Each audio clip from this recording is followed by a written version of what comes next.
लीजिए, মানে आप लोग तनाउल फरमा लीजिए বেলে গেছে তখন কি করবে आप लोग ठोस लीजिए। এই দেখেন যে কারণে জাফর দিলে হলো না। তো বলার উদ্দেশ্য হলো এটাই যে হয় মানুষের ধ্যান থেকে মাঝে মাঝে কথা উড়ে যায়। আমি আপনাদের সামনে সূরাতুল ফাতিহার তেলাওয়াত করেছি। কোন সূরা ভাই?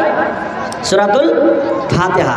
আমি লম্বা বিস্তারিত করব না, বাস 15 থেকে 20 মিনিট। আমার টাইম 10:30 পর্যন্ত আসবে ইনশাআল্লাহ। 10:30 বাজবে আমি চলে যাব সে থেকে। ভাই আমার, সূরাতুল ফাতিহা কোরআন মাজিদে কয় নম্বরে লেখা আছে? কথা বলেন, আরো জোরে বলেন। 1 নম্বর। আমি যে আঙ্গুল দেখাচ্ছি যে ভাই লোক দেখাচ্ছি তাও বুঝতে পারেন না। কোরআন মাজিদে 1 নম্বরে সূরা লেখা আছে, এটা 1 নম্বর সূরা।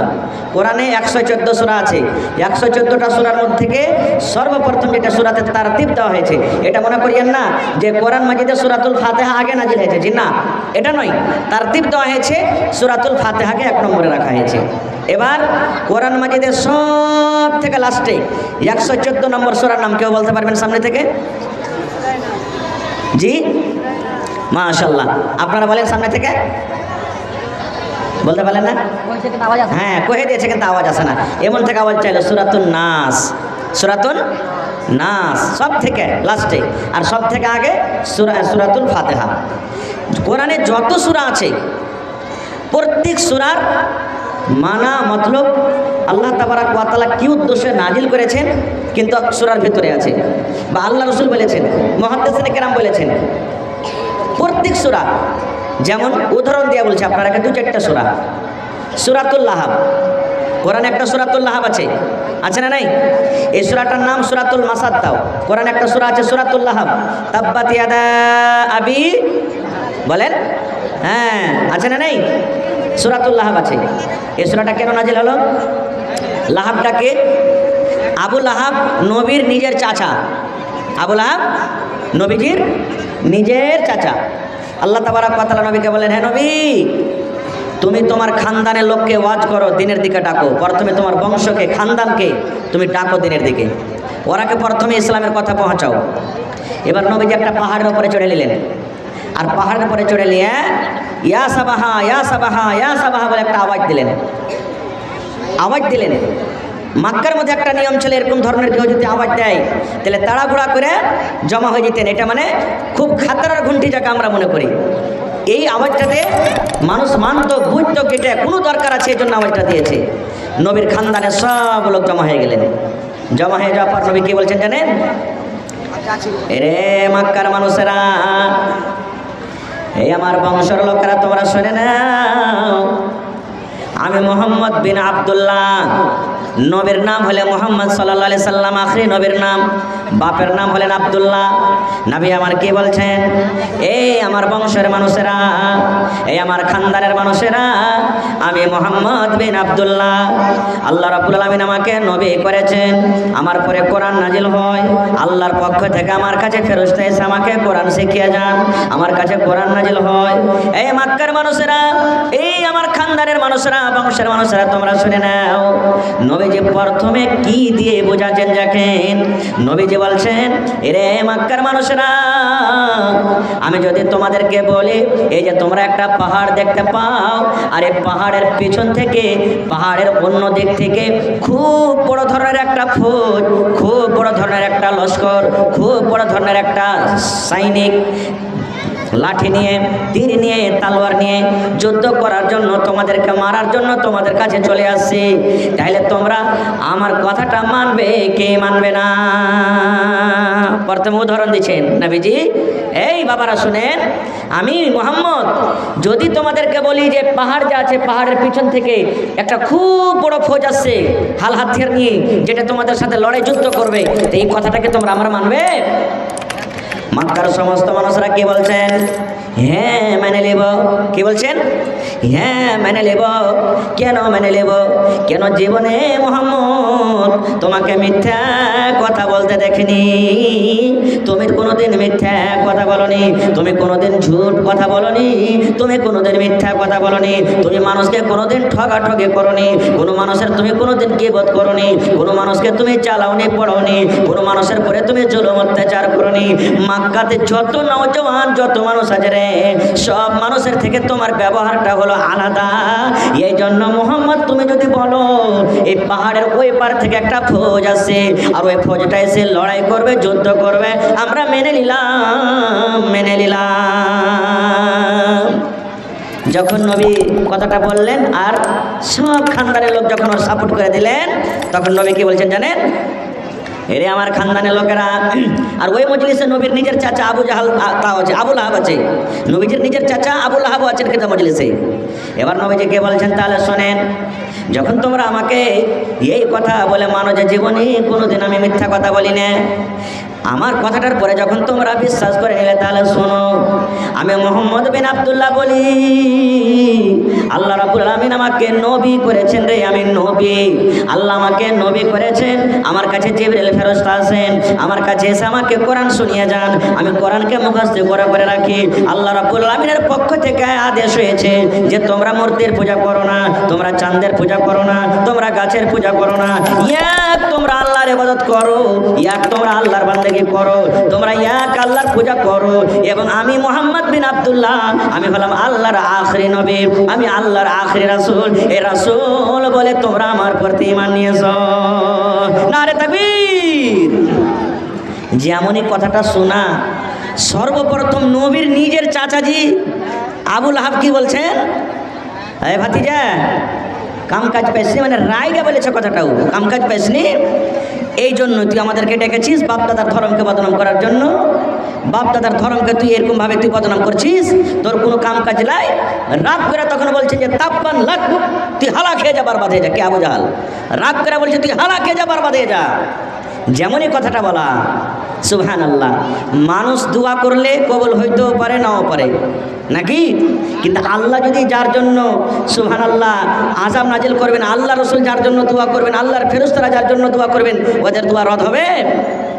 যেমন নবীকে বদদুয়া দিলেন নাকি আবু জাহাল, আবু লাহাব যেমন বদদুয়া দিয়ে দিলেন। এবার আল্লাহ রাব্বুল আলামিন নবীর পরে কোরআন নাজিল করে দিলেন, তাব্বাত ইয়াদা আবি লাহাব ওয়া তাব মা আগনা আনহু মালুহু ওয়া মা কাসাব। এ করে করে গোটা সূরা দিয়ে দিলেন। কি হলো? আল্লাহ তাবারক ওয়া তাআলা হালাকাতির কথা, বরবাদির কথা আবু লাহাবের ব্যাপারে আল্লাহ দিয়ে দিলেন। আমি ওদিকে যাব না, কথাটা লম্বা হয়ে যাবে। বলার উদ্দেশ্য, এই ঘটনার জন্য আল্লাহ তাবারক ওয়া তাআলা এই সূরাটাকে দিয়ে দিয়েছেন। কোরআনে একটা সূরা আছে, সূরাতুল বাকারা, আছে না? নাই? আছে। কোরআনে কয় নম্বর সূরা এটা? জোরে বলেন, কয় নম্বর সূরা ভাই? খাইনি টানি আছে নাকি ভাই মুখে? বেয়াদবে মাফ করবেন, একটু জোর করে বলেন। কোরআনের বাকারা সূরা কয় নম্বরে? মাশাআল্লাহ। বাকারাতুন মানে গাই, বাকারাতুন মানে যার দুধ আমরা খাই। বাকারাতুন মানে গাই, যার দুধ আমরা খাই। গায়ের দুধ খাই না? আল্লাহুস সামাদ। মেলায় মানুষ বলদের দুধ খাইতাও, খাই না যে ভাই? হ্যাঁ, মেলায় মানুষ খাইছে, খারাপ দিকে যাবো না। তো বাকরাতুন মানে গায়ে, ওখানে গায়ের কথা একটা আছে, আছে তো মেলে ঘটনা, কিন্তু একটা গায়ের কথা আছে। কেমন গায়ের কথা আছে? আমি ঘটনার দিকে যাবো না, শর্টে 1 মিনিটে বলছি। শুধু সূরা গালা আল্লাহ কেন দিয়েছেন? মুসা আলাইহিস সালাম একজন নবী ছিলেন। ওই নবীর জামানাতে একটা লোক ছিল, ওর আল আওলাদ কেউ ছিল না, ওর কিন্তু একটা ভাতিজা ছিল। আমার মাদানী সাহেব এক্ষুনি বলে গেলেন মিরাজ সম্পর্কে কিছু কথা, যে বাপের যদি বেটা থাকে, বেটি থাকে, বিবি থাকে, মা থাকে, বাপ থাকে, কে কতখানি পাবে না পাবে বলে গেলেন। হ্যাঁ, মুখতাসার আন্দাজে বলে গেলেন। তো ওই লোকটাকে দৌলত ধনী মানুষ ছিল, খুবই লোকটা মালদার লোক ছিল। ভাতিজাতে তাকে মেরে দিলে, যে চাচাকে মেরে দিলে ওর জমি জায়গা খানটার ভাগ আমি পেয়ে যাব। এবার চাচাকে মেরে যাওয়ার পর ভাতিজা তখন লোক দেখানো কানতে শুরু করে দিয়েছে, আমার চাচাকে কে মারলে, আমার চাচাকে কে মারলে, একবারে কুদা ফান্দা শুরু। দেখা লাগে কত সাধু মারিনি। লোকজন জমা হয়ে গেল। লোকজন জমা হওয়ার পর তখন লোকেরা বলছে এক কাজ কর, চল মুসা নবীর কাছে, ও নবী না, ও বলতে পারবে যে কে মেরেছে, চল। সব চলে গেলেন মুসা নবীর কাছে। লম্বা ঘটনা, শর্টে বলছে কেন আল্লাহ দিলেন সূরাটা।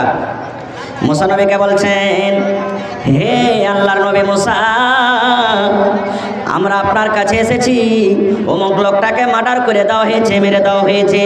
কি লোকটাকে মেরেছে আমরা জানি না। আপনি হলেন আল্লাহর একটা নবী, আপনি হলেন আল্লাহর একটা খাস বান্দা, আপনি হলেন আল্লাহর একটা রাসূল। আল্লাহ রাব্বুল আমিনকে বলেন যে আপনার কাছে ওহী করবে এবং কে মেরেছে ওই চোরটা যেন আমরা ধরতে পারি, ওই মার্ডার করনেওয়ালাকে যেন আমরা জানতে পারি। আল্লাহ রাব্বুল আলামিনের পক্ষ থেকে ওহী হয়ে গেল মুসা নবীর কাছে।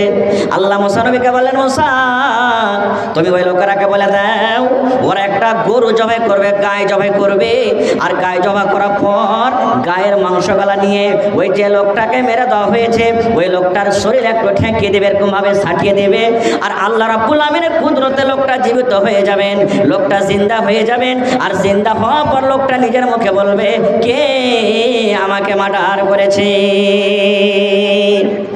এবার পরে পরে পরে পরে ঘটনা কেমন ভাবে গায়ে ঢুঁড়লে, কেমন করে গায়ে হলো, কেমন করে জিন্দা হলো, কোন রঙের গায়ে, মেলায় কথা আছে ওদিকে, আমি যাবো না ফের কোনোদিন কোনো জালসাতে। আবার তো ওই গায়ের কথাটা আছে, এই জন্য আল্লাহ তাবারাক ওয়া তাআলা ওই গায়ের কথা বয়ান করেছেন, এই জন্য সূরাটার নাম সূরাতুল বাকারা। এই করতে করতে কোরআনে একটা আছে সূরা ইউসুফ, আছে না নেই? ওখানে ইউসুফ নবীর ঘটনা বয়ান করা আছে, যেগুলো আপনারা রাত দিন শুনে আছেন। কোরআনে একটা আছে সূরা মারিয়াম, মারিয়াম সূরা, মানে মারিয়ামের ঘটনা আছে ওখানে। আল্লাহ তাবারাক ওয়া তাআলা যাকে বিনা স্বামীতে বিনা শৌহরে যার পেটে আল্লাহ সন্তান দিয়েছিলেন, আর সে সন্তানটাকে ঈসা রুহুল্লাহ, একজন আল্লাহর নবী ঈসা আলাইহিস সালাম, যেটা আমাদের আখরি নবী মুহাম্মদ সাল্লাল্লাহু আলাইহি সাল্লামের আগে এসেছিলেন, ওই ঈসা নবী পয়দা নিয়েছেন। মা আছে বাপ নাই, কেমন করা হলো? কোনোদিন আবার এই জন্য আল্লাহ দিয়েছেন। কোরআনে একটা সূরা আছে সূরা নূহ, আছে না নেই? নূহ আলাইহিস সালামের কথা বয়ান হয়েছে ওই জায়গাতে, ওই সূরাটাতে, এই জন্য ওই সূরাটার নাম হয়েছে সূরা নূহ।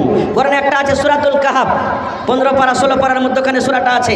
ওখানে কাহাফ, আসহাবে কাহাফ কিছু ঘটনা বয়ান করা হয়েছে রাজা এবং এই নওজওয়ান যুবকের ব্যাপারে।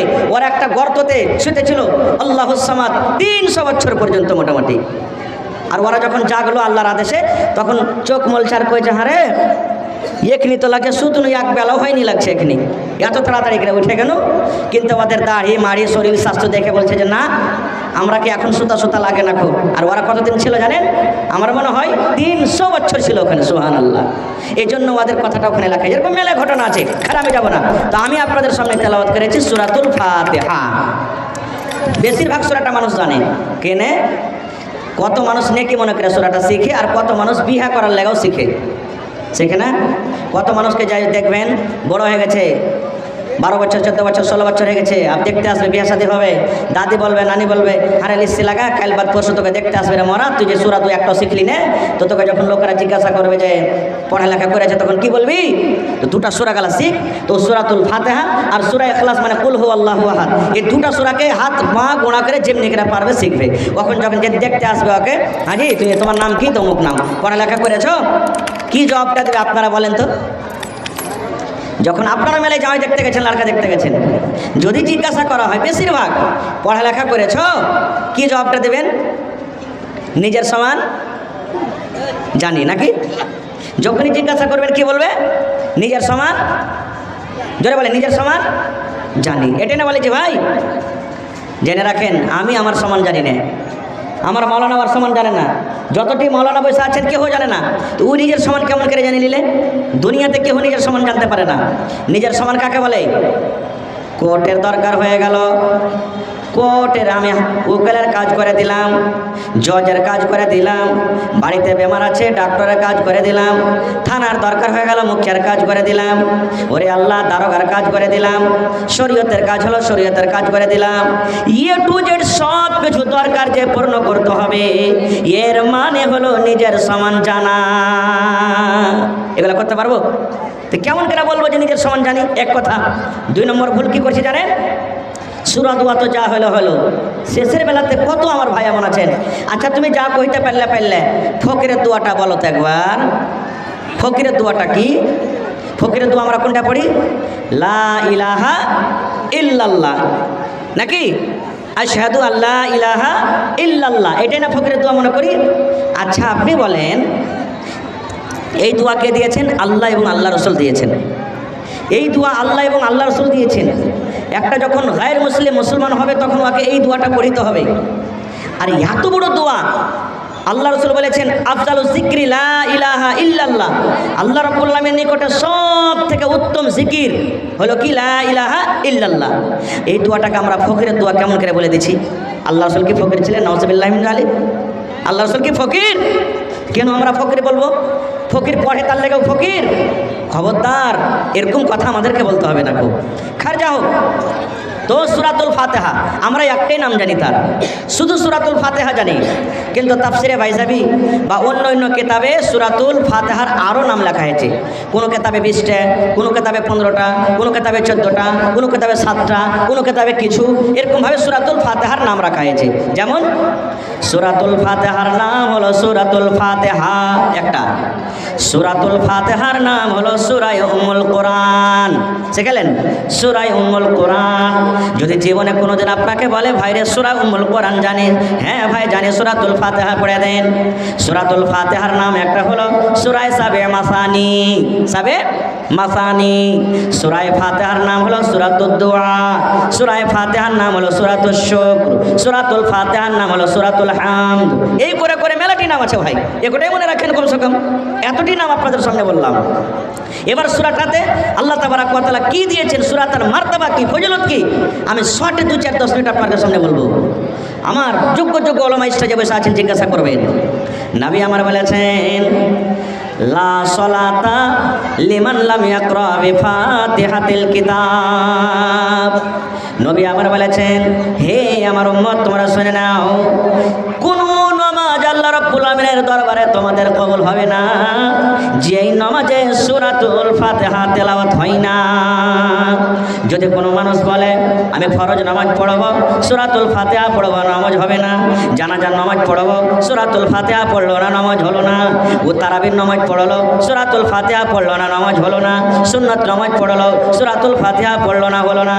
নবী আমার বলেছেন যে রেকাতে, যে নামাজে আপনার সূরাতুল ফাতিহার তেলাওয়াত হলো না, যে নামাজে আপনি সূরাতুল ফাতিহা তেলাওয়াত করতে পেলেন না, নবী বলেছেন এই মতো নামাজ আল্লাহ রাব্বুল আলামিনের দরবারে কবুল হবে না। মুহাদ্দিসিনে কেরাম আরো কিছু বলেছেন। একটা হাদিস আছে সহিহ বুখারী শরীফের হাদিস, যদি রুকু পান তো আপনি রিকাতটা পেয়ে নিলেন। আমি ইখতিলাফের দিকে যাব না, কিন্তু মুহাদ্দিসিনে কেরাম যেটা রাজে কল বলেছেন যে সূরাতুল ফাতিহা আপনাকে তেলাওয়াত করতে হবে। শর্টে বলছি আমি, যেমন একটা উদাহরণ দিচ্ছি আপনাকে। মাগরিবের নামাজ পড়িতে আপনি ঢুকছেন মসজিদে, এশারের নামাজ পড়িতে আপনি ঢুকছেন মসজিদে, উদাহরণ দিয়ে বলছি। আল্লাহু আকবার বলে নামাজ শুরু আছে, জামাত খাড়া হয়ে গেছে, জামাত চলছে। একটু আপনারা যদি বসতেন ভাই, ওখানে বসে যান সামনে, একটু ভালো হইতো ভাই, একটু বসে যান আল্লাহ রাস্তায়, যারা এদিকে আছেন ওদিকে আছেন। খুব দামি কথা বলছি আপনাদের সামনে, শিখালেন। আপনি মাগরিবের নামাজ চলছে, আপনি উজু করে যাচ্ছেন, এশারের নামাজ চলছে, উজু করে যাচ্ছেন। এবার দেখছেন আলহামদুলিল্লাহ সূরা শেষ হয়ে ইমাম সাহেব সূরাতুল ফিল, আলাম তারা কাইফা ফালা, সূরাতুল্লাহ তাব্বাত ইয়াদা বা অন্য কোনো সূরা শুরু করে দিয়েছে। এবার আপনি মসজিদে ঢুকে আল্লাহু আকবার বলে যদি বায়াত বাণী পড়িতে যান, তো বায়াত বাণী পড়িতে পড়িতে ইমাম সাহেব রুকুতে চলে যাবে। যাবে না? যাবে না? জোরে বলেন, যাবে না? যাবে না? তো ওই সময়তে তো রুকুতে ইমাম সাহেব চলে গেলেন, তো আপনাকে রুকুতে যেতে হবে, কারণ ইমাম যে অবস্থাতে থাকবে আপনাকে ওই হালাতে যেতে হবে। তো কী করবেন? এই সমাতের বন্ধ আপনি আল্লাহু আকবার বলে বুকে হাত বেঁধে দিলেন। বায়েত বাণী পড়ার আপনি টাইম পেলেন না, কিংবা বায়েত বাণীর জায়গাতে আরও অন্য অন্য দোয়া আছে, এগুলা পড়ার সময় পেলেন না। যদি আপনি পড়িতে যাবেন, ইমাম সাহেব রুকুতে চলে যাবেন, আর ইমাম যদি রুকুতে যায় আপনাকে রুকুতে চলে যেতে হবে। এই মতো হালাতে ওরে আল্লাহ, আল্লাহু আকবার বলে বুকে হাত বাঁধেন, আউযুবিল্লাহ বিসমিল্লাহ পড়লেন, আর আউযুবিল্লাহ বিসমিল্লাহ পড়ে সূরাতুল ফাতিহা আপনি তেলাওয়াত করে দেন। সূরাতুল ফাতিহা আপনি পড়লেন, সূরাতুল ফাতিহা যদি আপনি তেলাওয়াত করতে পান তাহলে ওই রেকাতটা আপনার পূর্ণ হয়ে গেল। বুঝতে পারলেন কথাটা? 1 নম্বর ফজিলত হয়ে গেল। 2 নম্বর ফজিলত কি? এই মুসলমান, সূরাতুল ফাতিহাতে আরও কিছু কিছু কথা লুকিয়ে আছে। আজ আপনারাকে কইরবাজ বানিয়ে যাবো, তাও একবার সুন্দর কইরবাজ বানিয়ে দেবো, ওঝা বানিয়ে যাবো। কেমন কথা? এই জানামানো দুনিয়ার ওঝা নয়, যে ওঝারা আগরবাতি, লাড্ডু, তুলসীর পাতা আর সেন্দুর আর গোলাপ জল আর এই জল সামনে করে নিয়ে একবারে মশানকে যখন ডাকবে, একবারে যখন ভূতকে যখন ডাকবে, খবির সিনকে ডাকবে, তখন একবারে তুলসীর পাতা এরকমভাবে হাতে ধরে বলবে, কালো কালো তুলসীর পাতা মাগো, কালো দরিয়ার পানি, কোথায় আছো এতরে ডাকে লাগেনি, ছেঁচো দরিয়ার পানি মাগো ছেঁচো দরিয়ার পানি। ডাকে না? এই ভাইরা শুনেন, মায়েরা শুনেন, এটা হলো শিরকের কথা। এখনই আমার মুফাজ্জিদিন সাহেব রিয়াজি বলছিলেন শিরকের ব্যাপারে। আরে মুসলমান শুনেন, যদি কোনো আল্লাহর বান্দা আল্লাহর বান্দি এই সমস্ত কালেমা পড়ে, এই সমস্ত মন্ত্রগুলা পড়ে, আর পড়িতে পড়িতে যদি মত হয়ে যায়, পড়িতে পড়িতে যদি দুনিয়ার জীবনটা শেষ হয়ে যায়, তাওবা যদি না করতে পারে, আল্লাহর কাছে যদি ইস্তেগফার না হয়, জেনে নেন মুসলমান, ওই আল্লাহর বান্দা এবং বান্দি আল্লাহর জান্নাতে যাবে না। এত খাতারনাক গুনাহ। কারণ আল্লাহ ইচ্ছা করলে দুনিয়ার সব গুনাহকে মাফ করবেন, কিন্তু আল্লাহ ইচ্ছা করেও জীবনে যে তওবা করেনি, শিরিক করে মেরেছে, আল্লাহ ওই গুনাহটাকে মাফ করবে না। নামাজ পড়েননি, আল্লাহর ব্যাপার মাফ করতেও পারে নাও পারে। রোজা করেননি, আল্লাহর ব্যাপার মাফ করতেও পারে নাও পারে। কিন্তু শিরিক একটা এমন গুনাহ, আল্লাহ তাবারক ওয়া তাআলা যদি তওবা না করেন, মরে যান, তো আল্লাহ মাফই করবেন না, এত বড়। আর এটা হলো শিরিকের গুনাহ। তাহলে কি করবেন? একটা হাদিস এসেছে, আল্লাহুস সামাদ, সাহাবায়ে কেরামের এক টিম, সাহাবায়ে কেরামের এক জামাত এক লড়াইতে গেছিলেন বা এক সফরে গেছিলেন। সফর থেকে বাড়ির দিকে রওনা, আসছেন, আস্তে আস্তে আস্তে রাত হয়ে গেল। ভালো করে শুনবেন, রাত হয়ে গেল। ইয়াহুদির একটা গ্রামে ঢুকলেন। ইয়াহুদির গ্রামে ঢোকা পর তখন মুসলমানেরা বলছেন গ্রামের লোককে যে, হারে ভাই, রাত হয়ে গেছে, তো রাতখানটা তোমরা আমাদেরকে থাকতে দেবে না গ্রামে, সকাল হবে তখন আমরা এখান থেকে চলে যাব, থাকতে দেবে না? গ্রামের লোক বলছে, না, মুসলমানকে থাকতে দেওয়া হবে না। এই দেখেন, মুসলমানকে দেখে হ্যাঁ, কারণ সব দিনই, শুধু এখন নয়, আল্লাহ নবীর জামানত হয়েছে। সাহাবে কেরামকে কি বলছেন গ্রামের মানুষ? মুসলমানকে থাকতে দেওয়া হবে না, তোমরা এখান থেকে চলে যাও, যেখানে পারবে ওখানে থাকো, তোমাদের থাকতে দেওয়া হবে না। কেন দেওয়া হবে না? শুধু ওরা মুসলমানের জন্য। সাহাবে কেরাম ওখান থেকে বাহিরে চলে গেলেন, আর তাম্বু টাম্বু টাইঙ্গে একবারে বাহিরে থাকতে লাগলেন, যেখানে থাকো, রাতের পর তখন আমরা যাবো এখান থেকে। আল্লাহর লীলা খেলা কি দেখেন, ওই গ্রামটার যে মোড়ল সর্দার, মোড়ল বোঝেন তো, যে মণ্ডল সর্দার, ওকে একটা বিষাক্ত জানোয়ার, ভাই বিষাক্ত জানোয়ার, সাপ হোক কিংবা কোনো বিচ্ছু হোক, একটা বিচ্ছু এমন আছে, আমি নামটা বলছি, নিজের চোখে দেখা কথা বলছি, যদি কামড়ালাইতে যেমন মানুষকে সাপে কামড়ালে বিষ লাগে, এই ধরনের কিন্তু বিষ লেগে যাবে। এই ধরনের বিষ, এমন বিষাক্ত বিষাক্ত বিচ্ছু আছে। তো সাপ কিংবা বিষাক্ত কোনো জানোয়ারে ওই গ্রামের মোড়লকে সর্দারকে কামড়ে নিয়েছে। ভালো হয় না, কত কি করছে, ভালো হয় না। এই জামানার মতো নয়, আরে তাড়াতাড়ি করে আরারিয়া সদর হসপিটাল নিয়ে চলে যা, আরে তাড়াতাড়ি করে পূর্ণিয়া সদর হসপিটাল নিয়ে চলে যা। এরকম ডাক্তারখানা কোথায় পাবেন? যতদূর যে পারছে করেছে। এবার ওদের মধ্যে তখন একজন বলছে, আরে একটা কাজ করতো, মুসলমানের একটা জামাতে এক্ষুনি গেল, বেশি দূর মনে হয় যায়নি, ওরা হয়তো আর কিছু জানছে, এলাজ পানি ওরা জানতে পারবে, দেখতো যত তাড়াতাড়ি করে দেখতো ওরা পারছে কি পারে না। দোয়া করছে বসে, দোয়া করছে বসে, একটু দোয়া করে দেবো, বসে একটু। বলছে যে এক্ষুনি গেল, কিছু দূর গেছে, একটু দেখতো। একটা লোক যেতে যেতে যেতে লাগলো, দেখছে তো ওরাকে পেয়ে নিয়েছে, আরাম সারাম করছে। এবার গোটা ঘটনা তাদের সামনে বলে দিলেন ওই ইয়াহুদিটা, যে ভাই মুসলমান, একটু আমাদের কাছে চলেন তো, আমাদের গ্রামের রাজাকে বা মোড়লকে কোনো বিষাক্ত জানোয়ারে কামড় দিয়েছে, সাপে কামড় দিয়েছে, বা কোনো বিচ্ছুতে কামড় দিয়েছে, ভালো হয় না, খুব ছটফট করছে, বাঁচবে কি বাঁচবে না কোনো কথা বলা যায় না, আল্লাহ জানেন, তো যদি আপনারা জানেন তো চলেন। এবার মুসলমানের মধ্যে যে মুসলমানের লিডার ছিলেন, উনি কি বলছেন জানেন? যাবো রে ভাই, এলাজ করে দেবো, কিন্তু একটা কথা, ফ্রিতে এলাজ করবো না। সহি হাদিস বলছে আপনাদের সামনে, ফ্রিতে এলাজ করবো না, এর মজুরি লাগবে। কারণ তোমরা গ্রামে আমার থাকতে দাওনি, খাইতেও দাওনি, থাকতেও দাওনি, গ্রামে থাকতে চেয়েছি, তোমরা কেউ জায়গা দাওনি, এই জন্য যাবো, যদি আল্লাহ ভালো করে দেন, ভালো হয়, তাহলে ওর মজুরি লাগবে। কি মজুরি? কথা হইতে হইতে ছাগলে ফয়সালা হলো, বকরিতে কতটি বকরি লাগবে? তো 30টা বকরি লাগবে, 30টা ছাগল লাগবে, ফয়সালা হয়ে গেল। জামানাতে আমরাও ডাক্তার সাহেব যদি বলেন যে একটু খরচাটা খুব বেশি হয়ে যাবে মনে হয়, আমরা কি বলি, ডাক্তার সাহেব যত টাকা লাগবে করেন, কিন্তু পেশেন্ট বাঁচাতে বলে, কি বলি না? তো বলছে ইয়াহুদিরা, আমাদের গ্রামের মোড়ল, আমাদের গ্রামের সর্দার যা নেবেন, কিন্তু আপনারা এলাজ পানি করেন। এবার শুরু করে দিলেন, এলাজ পানি শুরু করে দিলেন, পড়িতে লাগলেন মন্ত্র, ফুঁক দিতে লাগলেন। এই আমার মুসলমান, ফুঁক দিয়ে যায়, মন্ত্র পড়িতে যায়, মন্ত্র পড়িতে যায়, ফুঁক দিয়ে যায়, ফুঁক দিয়ে যায়। কি মন্ত্র পড়ে কেউ জানে না, শোনে না, ফুঁক দিয়ে যায়, মন্ত্র পড়িতে যায়, ফুঁক দিতে দিতে দিতে দিতে দিতে দিতে দিতে এমন হয়ে গেল, আল্লাহ রাব্বুল আলামিনের আদেশে, আল্লাহ রাব্বুল আলামিনের দয়াতে ওই মন্ডল ভালো হয়ে গেল, একবারে চাঙ্গা হয়ে গেল মন্ডল। কথা মতন 30টা ছাগলও দিয়ে দিলেন। ছাগল নিয়ে আসার পর টিমের কাছে হাজির হয়ে গেলেন মুসলমান। একজন বলছেন ছাগল জবাই করো, আর একজন বলছেন না ছাগল জবাই করতে হবে না। কেউ বলছেন কেন জবাই করবি না। এবার বলছেন আল্লাহর বান্দারে, এই জন্য ছাগল জবাই করতে হবে না, আমরা ঝাড় ফোঁক করে ছাগল পেয়েছি, ঝাড় ফোঁক করে আমরা বকরি পেয়েছি। এই বকরি আমাদের জন্য খাওয়া হালাল আছে কি হারাম আছে? যতক্ষণ পর্যন্ত মদিনাতে গিয়ে নবী মুহাম্মদ সাল্লাল্লাহু আলাইহি সাল্লামকে ফতোয়া জিজ্ঞাসা না করব, ততক্ষণ পর্যন্ত আমরা বকরি জবাই করে খাবো না। এই জামানার মতন তো নয়। আরে তাড়াতাড়ি করে উত্তর দিনাজপুরে শেখ মাসুদ আলম মাদানিকে লাগান না ফোন, শেখ সিরাজুল হক মাদানিকে লাগান, শেখ এনামুল হক মাদানিকে লাগান, শেখ মফিজুদ্দিন সাহেব রিয়াজিকে লাগান, ওরা তো বলে দিবেন তাড়াতাড়ি করে ফোন লাগান। তখন ফোন কোথায় পাবেন? এই তো ফোন 10-15 বছর থেকে এলো। সাহাবায়ে কেরাম হাদিস কোরআনকে এত ইজ্জত দিতেন আর মানতেন, মহব্বত করতেন।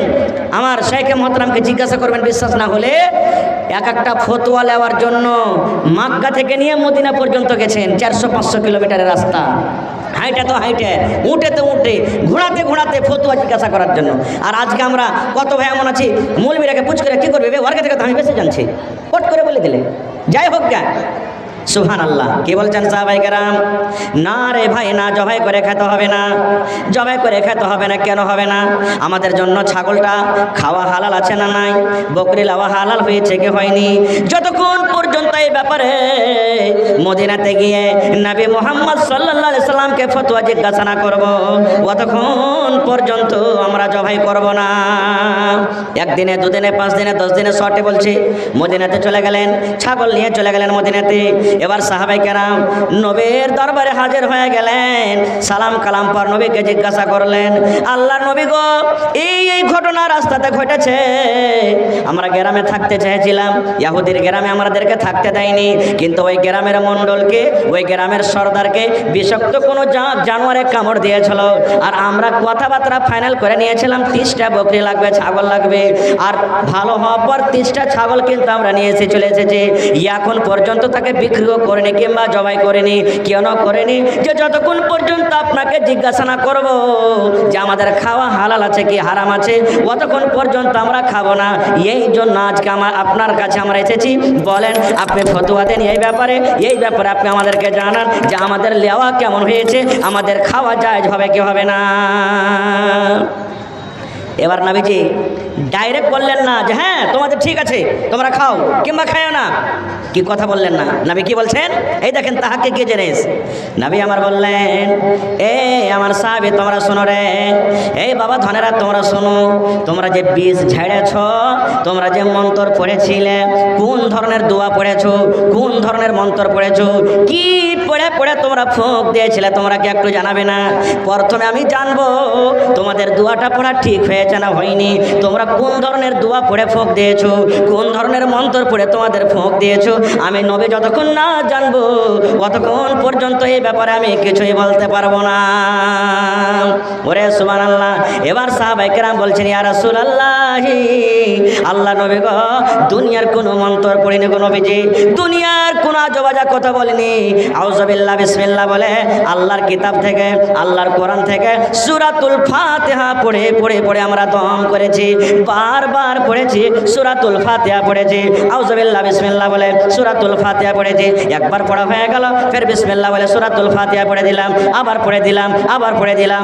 এই করে করে নবী গো, যতক্ষণ পর্যন্ত লোকটার বিষ দূর না হয়েছে, যতক্ষণ পর্যন্ত লোকটা সুস্থ না হয়েছে, ততক্ষণ পর্যন্ত এই সূরা পড়ে পড়ে পড়ে পড়ে আমরা ফোঁক দিয়েছি। নবী যখন শুনলেন কথাটা, তখন কি বললেন?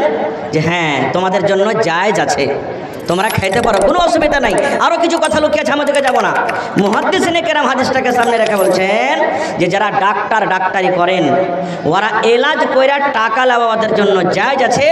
এই যে ওষুধ দেনে বিক্রি করে গ্রামে পেশেন্ট দেখে, ডাক্তার সাহেব যারা আছেন, ইয়ারা এলাজ পানি করে টাকা নিতে পারে, মুহাদ্দিসিনে কেরাম বলছেন। আমার বলার উদ্দেশ্য, আমি ওদিকে যাব না, আমি শুধু সূরাটার ফাজিলাত আপনাকে দেখাতে গেলাম যে সূরাতুল ফাতিহাতে এমনই আল্লাহ শক্তি দিয়েছেন, সূরাতুল ফাতিহাতে এমনই তাকত দিয়েছেন যে আপনার এই ধরনের রোগ পর্যন্ত দূর হয়ে যাবে। আল্লাহু সামাদ। আরও মেলায় কথা আছে, আমার সময় খুব শেষ। ভাই আর মাত্র একটা হাদিস আপনাদের সামনে বলবো, তারপর ইনশাল্লাহ আমি অন্যদিকে চলে যাব। ভাই মুসলমান, কি কথা? সূরাতুল ফাতিহা কি জিনিস? এই সূরাতুল ফাতিহাকে দুই ভাগে ভাগ করা হয়েছে। আলহামদুলিল্লাহ রাব্বিল আলামিন আর রহমানির রহিম মালিকি ইয়াউমিদ্দিন, এটা হলো এক ভাগ আল্লাহর জন্য। কেন আল্লাহর জন্য হলো? এতে কি কথা লুকিয়ে আছে? সময় নেই, এই দেখেন পারচি হাতে চলে এসেছে আমার। আর ইয়াকা না'বুদু ওয়া ইয়াকা নাস্তাইন থেকে গায়রিল মাগযুবি আলাইহিম ওয়ালাদ-দাল্লিন, এখানটা হলো এক ভাগ। এটা হলো বান্দার জন্য, এটা মানুষের জন্য। কি কথা এখানে লুকিয়ে আছে? আল্লাহ যদি হায়াত রাখে ইনশাআল্লাহ কোনোদিন আবার বলবো। তো ভাই মুসলমান, এই সমস্ত সূরা, এই সমস্ত দোয়া, আল্লাহর কিতাব কোরআন জানতে গেলে এমনি বাড়িতে বসে থেকে জানা হবে না। না হবে ভাই? কোনোদিন জানা হবে না। খুব এই সমস্ত আল্লাহর কিতাব জানতে গেলে আল্লাহ তাবারাক ওয়া তাআলা রাসূল যখন দুনিয়া থেকে যান তখন নবী বলেছেন, তারাকতু ফীকুম আমরাইন, হে আমার উম্মত তোমাদের জন্য দুটো জিনিস ছেড়ে গেলাম, একটা হলো আল্লাহর কিতাব কোরআন, একটা হলো আমার সুন্নাত অর্থাৎ হাদিস। তোমরা যদি এই কোরআন আর আমার হাদিসকে তোমরা যদি মজবুত করে ধরে থাকো কোনোদিন তোমরা পথভ্রষ্ট হবে না, কোনোদিন পথভ্রষ্ট হবে না। আজকে বর্তমান জামানাতে, বর্তমান টাইমে দুনিয়াতে সব থেকে কোন জিনিস বেশি দেখা হয় বলেন তো আপনারা? কোন জিনিস দেখা হয়? এই মোবাইল বলে দিয়েছেন। আপনারা বলেন কি? দুনিয়াতে সব থেকে বেশি মানুষ যেটা আমরা দেখি এখন সেটা হলো কি? মোবাইল। মোবাইল। গোটা পৃথিবীতে সব থেকে মুসলমানকে উচিত যে কোরআন আল্লাহর দেখা উচিত, কোরআন দেখতে হবে। যে কোরআনের ব্যাপারে এসেছে মান কারা হারফান মিন কিতাবিল্লাহি, আল্লাহর কিতাব কোরআন থেকে যদি একটা হরফ আপনি পড়েন রাসূল বলেছেন আপনার জন্য একটা নেকি, ওয়াল হাসানাতু বিআশরি আমসালিহা, একটা নেকি হলো 10টা নেকির সমান। কোরআনের একটা হরফ পড়বেন আল্লাহ আপনার খাতাতে 10টা নেকি লিখে দেবেন। আল্লাহ রাসূল বলেছেন কোরআন হাদিস ছেড়ে গেলাম, বেয়াদবি মাফ করবেন। যতটি লোক আজকে এখানে আছি কয়টা লোক কোরআনের মানে জানি? মানা দূরের কথা, কয়টা লোক কোরআন মাজিদ পড়িতে জানি? জানি না তো, 2, 4, 5টা 10টা যা জানি হাত পা গোড়া ফেরে। কত মানুষ বলছে আমার বেটি 4 বার কোরআন পড়লে রে ভাই। কত ভাই পড়ছে আমি রোজাতে 5 ফিরে দিন জি বুবু। কত ভাই পড়ছে বুবুজি আমি রোজাতে 6 ফিরে দিন। এই আমার ভাইয়েরা মায়েরা খালারা শোনেন, এক ফিরাই কোরআন দেন আপনি। 5 ফিরা 10 ফিরা পড়ার আপনার জরুরি নাই, পারলে আল্লাহ তৌফিক দিলে পড়েন। কিন্তু এক ফিরা যদি আপনি দেখে দেখে পড়লেন, এক ফিরা কম করে তারজমা আপনি পড়েন। বলবেন এত বড় হয়ে গেছে আর পড়িতে যেতে লজ্জা লাগছে যে মৌলানা। আপনি না পারবেন, বাড়িতে বেটা আছে, বাড়িতে বেটি আছে, বহু আছে, বিবি আছে, তার কাছে আপনি পড়েন। নাও পারলে যেমন বাচ্চাকে টিউশন করছেন আপনি ওস্তানিয়া ফকনিয়া ম্যাট্রিক ইন্টার দেওয়ার জন্য, বাড়িতে একটা মৌলানা রেখে দেন 1 মাসের জন্য, কম করে 12 মাস না পারেন। মৌলানা আপনার কাজ গোটা আল্লাহর কিতাব আমরাকে দেখে দেখে দেখে দেখে একবার কমসে কম শুনিয়ে দেন আপনি আমাদেরকে। আল্লাহর কিতাব দেখে দেখে কমসে কম একবার আপনি শুনিয়ে দেন। এতে কী লাভ আছে জানেন? যদি একবার যদি আপনি কমসে কম দেখে দেখে কোরআন পড়িতে পারেন, যে কোনো ভাষাতে পড়েন, উর্দুতে পড়েন, হিন্দিতে পড়েন, ইংরেজিতে পড়েন, বাংলাতে পড়েন, নেপালি পড়েন, প্রত্যেক ভাষাতে কোরআন বের হয়েছে। আপনার কী লাভ হবে? আল্লাহ তাআলা কোরআনে কী বলতে চাইছেন আপনি জিনিসটা করতে পারলেন। এবার আপনি শুধু শুধু দেখে দেখে পড়লেন আর মানা মতলব জানলেন না, বুঝলেন না। তা আল্লাহ কি বলেছেন 1400-1500 বছর আগে আমি আপনি কেমন করে জানবো? আর যতক্ষণ না জানতে পারবো তা আমল কেমন করে করবো ভাই? আমরা কোরআন মুসলমান এক রোজার মাসে, রমজান মাসে আমরা তার ফজিলত বয়ান করি, বা আমরা তার মর্তবা বয়ান করি, বা তার আমরা ফজিলত মনে করে নেকি মনে করে কোরআন তেলাওয়াত করি। আর আমরা কখন কোরআনের বরকত আমরা হাসিল করি বা আমরা কোরআনটাকে বড় মনে করি কখন? যখন কোনো মানুষ কসমের দরকার চলে আসে। কসম যখন খায় তখন কসমের দরকার হয়ে গেল, তুই বাপের মাথায় হাত দিয়ে তুই কসম খাইলে রে তোকে মেনে যাবো, বাপের মাথায় দিয়ে তুই কসমটা খাইলে মেনে যাবো, বাপের মাথায় দিয়ে কসম খা কোরআনটাকে ছুঁয়ে মানবো। তখন আমরা মুসলমান কি করি?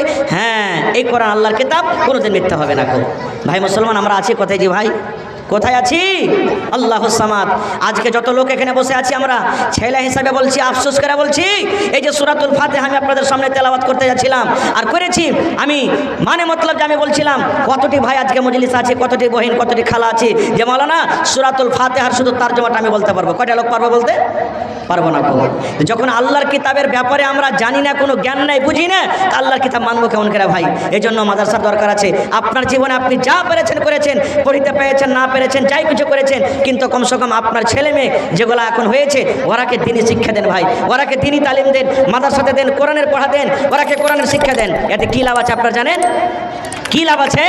একটা মাত্র ফয়দার কথা বলছি, কারণ মুসলমান বিনা ফয়দাতে কাহাকে ভোট দেবে না, বিনা ফয়দাতে মানুষ কিছু করবে না। একটা মানুষের কাহাওয়াত আছে যে বিনা লাভে তুলাও কেউ ডুববে না। কি লাভ আছে? আল্লাহ রাসূল সাল্লাল্লাহু আলাইহি ওয়াসাল্লাম বলেছেন, ইজা মাতাল ইনসান, মানুষ যখন মরে যাবে, ইনকাতা আনহু আমালুহু, আল্লাহর নবী বলেছেন, দুনিয়ার মানুষ রে, তুমি যদি তোমার বেটাকে বেটিকে দিনদার করে যাও, তোমার বেটা বেটিকে ইমানদার করে যাও, তোমার বেটা বেটিকে আল্লাহওয়ালা করে যাও, তোমার বেটা বেটিকে যদি মসজিদের খাদেম করে যাও, তোমার বেটা বেটিকে যদি কোরআন পড়িয়ে যাও, শিখিয়ে যাও,